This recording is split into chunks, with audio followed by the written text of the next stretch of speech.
Halifax.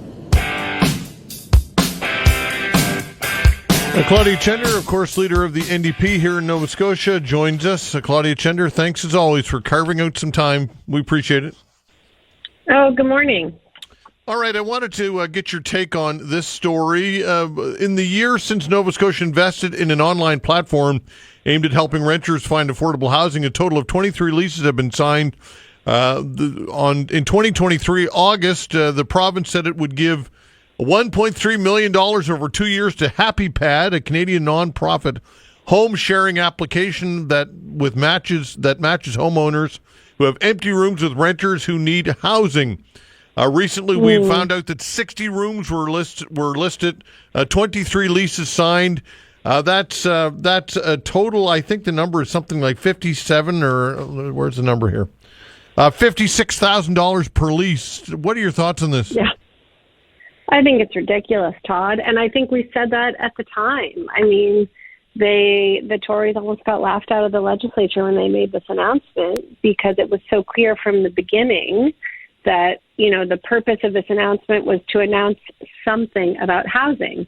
But as has become a habit, that something was $1 million check to an organization with no guarantee that we would see any results. And so we haven't seen any results. Not only is that, as you say, a ridiculous price per lease, but we don't know what those leases look like. We don't know if they're affordable. We assume that most of them are probably fixed term, so they're not protected.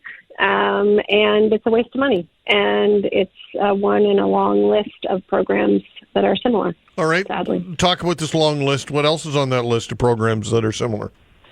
Oh, well, I mean, I immediately thought about these new announcements about this isn't in housing, but Nova Scotia Loyal, very similar, right? $1 million to Sobeys, so that Sobeys shoppers can get some scene points sometimes when they buy local food. Like, that's, I don't think, what people thought when, Tim Houston put buying local as a part of his campaign platform in 2021. It wasn't we write a blank check to Sobeys. And so, I think we see this even in the healthcare space, as we argue for the need for people to be attached to doctor clinics and primary care, we see a huge amount of money going to Maple. You can only access these government primary care clinics by going to virtual care first, which many people are paying for, to a private company, in addition to the government paying millions of dollars, the government paying millions of dollars for this app that they're continuing to try to promote that is sort of dubious usefulness to people. We just see the government, this is a government who has benefited from a lot of revenue, a lot of money. They've posted surpluses each of the years they've been in government, notwithstanding the healthcare and housing crises that we find ourselves in. And the solution seems to be to, write checks to organizations that say they can fix it with not many strings attached and not many results at the end of it. Right, and on it goes with the housing crunch. We know that the prime minister, the prime minister's in town today with cabinet, doing a cabinet retreat. They continue to, roll out ideas that they feel, including making federal land accessible to leases. And does any of this stuff really get at the nub of what the provincial governments, the feds, whatever? Does it get to the nub of the issue or the challenge of affordable housing?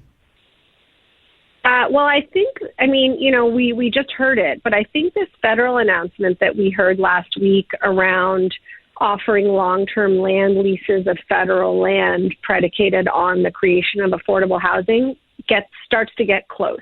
Mm-hmm. So we have a similar program here in Nova Scotia, but essentially, the premier has steadfastly maintained that his job as premier is to create housing supply, and that supply alone will fix the challenges that we have. And we agree that we need to rapidly create supply, but we have to incentivize the creation of genuinely affordable housing, or we're never going to make a dent in the real challenges that are, admittedly small but very important, part of our population are facing.